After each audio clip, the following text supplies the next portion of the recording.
Welcome your social study class. Today we are going to start chapter number 12, Agriculture and Livestock. So let's start. India is one of the largest agricultural countries in the world. Agriculture is the most important occupation of the people. More than 70% of India population is connected to agriculture. आपको पता है जो हमारा भारत है वो सबसे बड़ा country जो है, भारत हमारा वर्ल्ड में एग्रीकल्चर यानी कृषि प्रधान देश है। पूरे वर्ल्ड में भारत ही सबसे बड़ा ऐसा कंट्री है जो कृषि प्रधान देश है। एग्रीकल्चर जो है वो ज़्यादातर लोग उसी का काम करते हैं, यानी खेती बाड़ी ज़्यादा करते हैं भारत में। यानी 70% जनसंख्या जो है वो किस पर है, निर्भर है, कृषि पर यानी खेती पर निर्भर है। India has a favourable climate for growing crops. India के पास ऐसा क्लाइमेट है, फेवरेबल यानी ऐसा क्लाइमेट है कि ग्रोइंग क्रॉप्स यानी क्रॉप्स के लिए, अनाज के लिए वो एक गिफ्ट है। तो यहाँ पर सारी चीज़ें अवेलेबल है, फर्टाइल सॉइल है वो अवेलेबल है, और वाटर है इरिगेशन के लिए, सिंचाई के लिए पानी है, और यहाँ का जो क्लाइमेट भी है वो क्या है, सुटेबल है for growing crops. There are two types of crops. First is food crop and second is cash crop. जो food crop होता है वो क्या होता है कि जो यहाँ पर स्टेबल डाइट होती है हमारी, जो हम लोग खाते हैं उसको हम कहते हैं फूड क्रॉप कहते हैं, उसको खाया जाता है। द मेजर फूड क्रॉप्स क्या है, राइस है, व्हीट है, मिलेट है, पल्सेस है, यानी जो हमारे देश में ही वितरित होती है खेती से और हमको वो मिलती है। और कुछ क्रॉप्स होती हैं वो कैश क्रॉप्स होती हैं, इनको कहते हैं, जो मार्केट में सेल होती हैं, और इसके बाद वो सिर्फ फार्मर इसलिए उगाते हैं कि उनको सेल आउट करना होता है। जैसे ऑयल सीड है, कॉटन है, शुगर केन है, ये सारी चीज़ें जो हैं ये क्या होती हैं, cash crops. Then food crop, wheat is the main food crop of north India. जो गेहूँ है वो नॉर्थ इंडिया का जो मेन है वो फूड क्रॉप है, और इसका ये कब होता है, नवंबर जनवरी हार्वेस्ट ड्यूरिंग टाइम, मार्च अप्रैल हार्वेस्ट का टाइम होता है, जनवरी और नवंबर, और मार्च और अप्रैल होता है।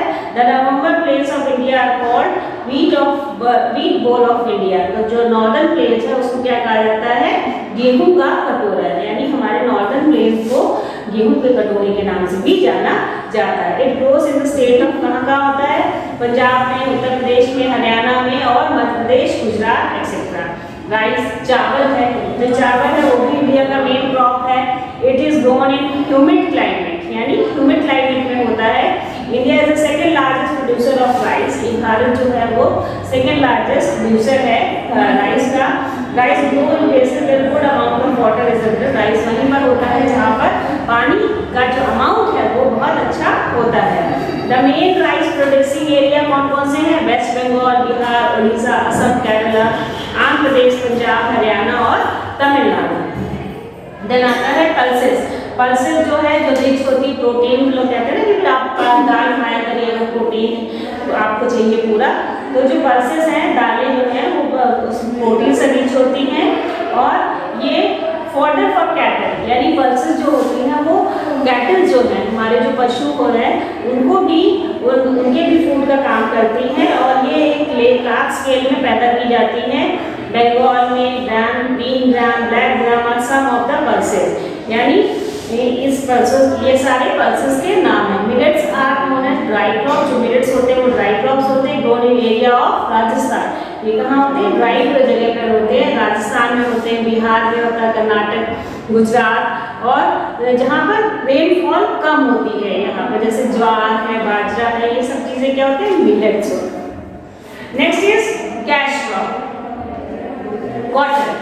Cotton is a fibre crops used for making clothes. आपको पता है कॉटन जो है वो फाइबर क्रॉप होती है जो कपड़े बनाने में काम आती है। India is a leading producer of cotton. India सबसे आगे है कॉटन ग्रो करने में। द ब्लैक सॉइल इसके लिए बहुत इंपॉर्टेंट होती है। The main cotton producing states कौन से हैं, Maharashtra, Gujarat, Karnataka, Andhra Pradesh, Tamil Nadu, Madhya Pradesh and Punjab. Oil seeds जिससे तेल निकलता है वो कौन कौन से होते हैं, मस्टर्ड, कैस्टर सीड, कैस्टर रंडी का जो तेल होता है, ड्राई का कोकोनट, जो नारियल का तेल होता है, कोपरा, ये सारी सनफ्लावर, ये सब चीज़ों से क्या है तेल निकाला जाता है जो हमारी कुकिंग के काम आता है, और इसको हम वेजिटेबल ऑयल भी कहते हैं। देन शुगर कैन, गन्ने की खेती, गन्ने से क्या होता है गुड़ बनता है, जैगरी मीन्स गुड़ बनता है, शुगर बनती है। India is the largest producer of sugar cane in the world, Bharat में मतलब पूरे वर्ल्ड में भारत ही एक ऐसा देश है जहाँ पर सबसे ज़्यादा शुगर केन होता है, और ये ज़्यादातर कहाँ उगाया जाता है, उत्तर प्रदेश, कर्नाटक, मध्य प्रदेश, आंध्र प्रदेश और तमिलनाडु में उगाया जाता है। इसके बाद जूट जो होता है जिससे रस्सी बनती है, बोरे बनते हैं, ये सारी चीज़ें क्या है जूट होता है, इसको हम गोल्डन फाइबर के नाम से भी जानते हैं। It grows well in hot and wet climate, ये हॉट और वेट क्लाइमेट में होता है। और इसके बाद it is use for making carpets में इसका यूज होता है, मैट्स में यूज होता है, बैग्स में यूज होता है, रोप्स और गनी स्नैक, इन सारी चीज़ों में इनका यूज होता है। और ये सबसे ज़्यादा कहाँ पैदा होता है, बिहार, उड़ीसा एंड असम। टी और कॉफी सबको पता है, टी और कॉफी कहाँ पर पैदा होता है, टी और coffee slopes of Assam, Darjeeling, Nilgiri hills and Kangra, ये सब जगह पर जो है ये सब टी और कॉफी की पैदावार होती है। स्पीसीज जो मसाले होते हैं जो हम सब्जियों में यूज करते हैं वो जैसे सिनेमम, क्लोव, पीपर, चिलीज, जिंजर एंड कार्डमम, ये सारे जो मसाले होते हैं ये सब ज़्यादातर कहाँ पर होते हैं, कर्नाटक और केरला में ये मसाले पैदा किए जाते हैं।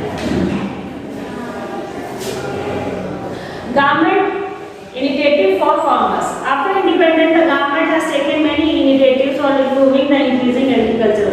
गवर्नमेंट ने बहुत सारे ऐसे स्टेप्स लिए हैं जो फार्मर्स जो हैं उनके लिए, किसान हैं उनके लिए कि उनकी जो खेती है या पैदावार है वो और बढ़ जाए। कौन कौन सा स्टेप है, more area have been brought under irrigation, बहुत ऐसा एरिया जो इरिगेशन के अंदर यानी सिंचाई के क्षेत्र के अंदर लाया जाए। केमिकल फर्टिलाइजर का यूज़ उन्होंने बढ़ाया, मॉडर्न मशीन्स का यूज़ किया, ट्रैक्टर है और मॉडर्न मशीन्स आई उनके लिए, बेटर क्वालिटीज़ मतलब बेटर क्वालिटीज़ के सीड्स हैं वो आए, ये सारी चीज़ें गवर्नमेंट ने फार्मर्स को अवेलेबल कराई ताकि जो हमारी क्रॉप है या हमारी एग्रीकल्चर उसमें वो ग्रोथ हो। Then livestock rearing, livestock refers to domestic animal, livestock means क्या होता है, डोमेस्टिक एनिमल जो पाले जाते हैं, बड़े बड़े फार्म्स में पाले जाते हैं, फार्म बनाए जाते हैं। Milk animal such as cow, buffalo and goat, milk animal जो होते हैं, मिल्क जिसको कहते हैं मिल्क एनिमल जो हमको मिल्क प्रोवाइड करते हैं, कौन कौन से हैं, काऊ, गोट और ये सारी चीज़ें हैं जो जिससे हम कर्ड बनाते हैं, चीज़ और बटर, इंपॉर्टेंट पार्ट्स जो हमारे इंपॉर्टेंट पार्ट्स हैं हमारे फूड के। ऑक्सन बुल जो है वो हमें प्लगिंग में यानी किसानों को खेत जोतने में और उसमें यूज़ होते हैं। डंकीज हैं वो बहुत सारा लगेज उठाने के काम आते हैं। हॉर्सेस हैं, ये सारे जो हैं, शीप जो ये हैं, ये सब क्या होते हैं, ये इंसान की किसी न किसी काम की ये जानवर आते हैं। In our villages farmer occupied themselves both agriculture animal rearing, और विलेजेस में ये काम दोनों होते हैं, यानी जब जो हमारा कृषि प्रधान देश है वहाँ पर लाइफ स्टॉक का भी काम होता है और उसके बाद एग्रीकल्चर का काम भी साथ साथ होता है। ग्रीन रेवोल्यूशन, ग्रीन रेवोल्यूशन क्या है, जिसको हम कहते हैं हरित क्रांति। There have been many changes in the method of agriculture in country, हमारे कंट्री में जो खेती में है उसमें बहुत सारे चेंजेस आए हैं, उसकी खेती करने में बहुत सारे मेथड चेंज किए गए। High yielding varieties of seeds, जो सीड्स हैं उनकी बहुत अच्छी वैरायटी यूज़ की गई है और फर्टिलाइजर, इरिगेशन, ये सारी चीज़ों का यूज़ किया गया है। Large area of land have been brought under cultivation, बहुत सारा ऐसा एरिया है जो बेकार पड़ा था उसको अंडर कल्टीवेशन पे उसमें लाया गया है। Farmers have been provided with better facilities like loan, better seeds, और फार्मर्स को बहुत अच्छी फैसिलिटीज़ प्रोवाइड की गई है, लोन दिए जाते हैं, अच्छे से बेटर सीड दिए जाते हैं, फर्टिलाइजर्स उनको दी जाती हैं, मॉडर्न मशीनरी उनको दी जाती है ताकि वो अपनी जो खेती है वो बहुत अच्छे से कर ले। तो ये सारी चीज़ें किसमें आई, हरित क्रांति या ग्रीन रेवोल्यूशन में आई जो इंडिया में लागू की गई थी। Okay children, we have completed this chapter. I send you all the work from the WhatsApp. So read the chapter thoroughly. If you have any doubt, any queries, come to school and ask to me. Bye bye children. Stay home, stay safe.